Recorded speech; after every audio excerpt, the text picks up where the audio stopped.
my name is Kramer, and I would like to share something with you. Look at this bridge. This is how product development was in the past. We had an upfront design and few well-planned releases from time to time. Today's software development is more like the river. We use agile approaches and methods like continuous deployment or DevOps. The river is changing all the time, and it has become far more difficult to design and automate those tests which are at the top of the test pyramid. Here, visual acceptance test-driven development is helpful. Visual ATDD is an approach combining visual test design, automated test case generation, and keyword-driven test automation.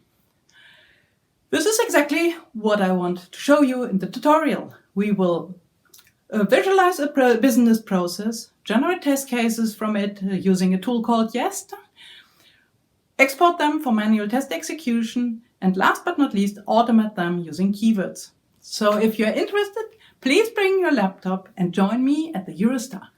I'm looking forward to seeing you. Bye-bye.